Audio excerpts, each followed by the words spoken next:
কত লোক মনিরুলকে বার্থডেতে উইশ করেছে, আমরা জানতাম সে কি ধরনের হিউম্যান রাইটস অ্যাবিউজ করছে, তারপরে তো এই কাজগুলো করছে। এখন আমার মনে হয় ইউনিয়নের উচিত এই আওয়াজগুলো তোলা, অনেকগুলো আওয়াজ আমাদের তোলা উচিত। আমাদের জার্নালিস্টদেরকে ভয়াবহ রকমের ভাবে ঠকানো হয়, 5,000 টাকা বেতন দেওয়া হয়, 10,000 টাকা বেতন দেওয়া হয়, এই যে ঠকানোটা, সেইগুলো নিয়ে আওয়াজ তোলা উচিত।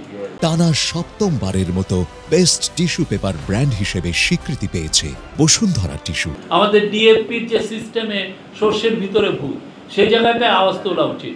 সাংবাদিকরা এক একজন লিডার তাদের নামে পত্রিকা নিয়ে ওই পত্রিকা ডিএপিতে সবচেয়ে উপরে রেখেছে, অথচ একটা কপি চলে না। নিজে পড়েন, উনার বউ পড়েন, আর কেউ পড়েন না, চুরি করেন। আর সবচেয়ে বড় কথা হচ্ছে যে এই যে একটা আন্ডারগ্রাউন্ড পত্রিকা, এর মূল কাজই হচ্ছে বড় বড় পত্রিকাতে চুরি করা। বড় বড় পত্রিকা টাকা দিয়ে, বেতন দিয়ে সাংবাদিক রাখেন, তাদের থেকে যে অঞ্জন একটা ভালো রিপোর্ট করলো, ওই অঞ্জনের রিপোর্ট আর একজন আন্ডারগ্রাউন্ডের পত্রিকার চুরি করে ছাপিয়ে দিল। তো ভয়াবহ জিনিস, সেগুলো নিয়ে ইউনিয়নের কথা বলা উচিত। জার্নালিস্টদের কপিরাইট নিয়ে কথা বলা উচিত। বেতনের একটা মিনিমাম ফ্লোর, আমি বারবার বলছি, এটা নিয়ে চিল্লাচিল্লি করা উচিত যে না, আমরা 30,000 টাকার নিচে বাংলাদেশের কেউ বেতন পাবে না, কোনো জার্নালিস্ট বেতন পাবে না। আর যারা দিতে পারবেন না তারা আল্লাহর হস্তে বন্ধ করে দেন, আপনার জার্নালিজম করার কোনো অধিকার নেই। বেতন দিতে পারবেন না, এই আওয়াজগুলো ইউনিয়নের তোলা উচিত, ঢাকা রিপোর্টার্স ইউনিটির তোলা উচিত। কিন্তু ইউনিয়ন তো এই কাজ করে না, ইউনিয়ন বসেই আছে কিভাবে পূর্বাচলের আর একটা প্লট পাওয়া যায়। আপনি যদি টাইম লাইন চান, আমি এখন এই টাইম লাইন বলতে পারবো। এগুলোর কিছু প্র্যাকটিক্যাল তো কিছু বিষয় আছে, যে ইচ্ছা করলে আপনি বললেন যে কালকে আনবো, আনা তো যায় না। হ্যাঁ, বা আমরা কালকে তো দেখেছেন যে একটা 5টা নির্দেশনা এসেছে। আমি এই 5টা নির্দেশনা নতুন করে রিপিট করতে চাই না, বাট সত্যিকার অর্থে চিফ অ্যাডভাইজার কালকে বলেছেন যে মিনিংফুল যাতে রিফর্ম হয়, শেয়ার মার্কেটে মিনিংফুল রিপোর্ট হয়, রিফর্ম হয়, এমন যেন ব্যবস্থা না হয় যে আমি 1 ডাকাতকে সরিয়ে আর 1 ডাকাতকে আনলাম, এবং আর 1 ডাকাতে সে প্রথমে কিছু মেজার নিলেন, দেখা গেলো যে শেয়ার মার্কেট একটু ভালো হলো, সবাই খুশি হলেন, তারপরে আবার 3 মাস পরে ওই ডাকাতির কারণে আবার কিছু লোক হলেন।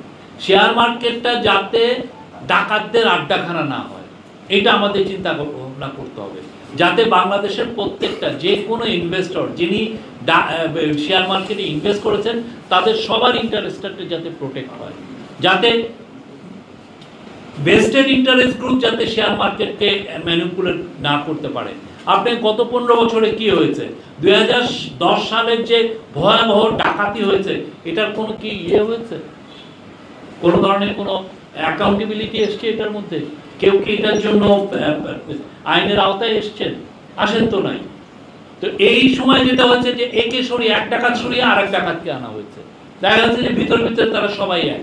আমরা কালকে চিফ অ্যাডভাইজারের কথা হচ্ছে যে এমন ফরেন এক্সপার্ট আনতে হবে যারা নির্মোহভাবে এই বাংলাদেশের শেয়ার মার্কেটকে একটা রিফর্মের জায়গায় নিতে পারবে, যাতে সবাই বেনিফিটেড হয়। এটা যাতে ভেস্টেড কোনো গ্রুপের কাছে শেয়ার মার্কেটকে যাতে আমরা দিয়ে না দিই, এটা তাদের দ্বারা যেন পুরো এফার্টগুলো যেন হাইজ্যাক না হয়ে যায়। শেয়ার মার্কেটের সত্যিকার অর্থে মিনিংফুল রিফর্ম, যেটা অন্যান্য দেশে হয়েছে, যে কাজগুলো বাইরে অন্যান্য দেশে যেগুলো ক্লিন আপ, এটা বলে ক্লিন আপ প্রসেসটা যেন ঠিক মতো হয়, এবং আমরা যদি এই ক্লিন আপটা ঠিক মতো করতে পারি, বিশ্বাস করেন শেয়ার মার্কেট উঠবে, বাংলাদেশের ইকোনমি সামনে যত গতিতে উঠবে তার চেয়ে আরও দ্বিগুণ গতিতে শেয়ার মার্কেট উঠবে। Thank you.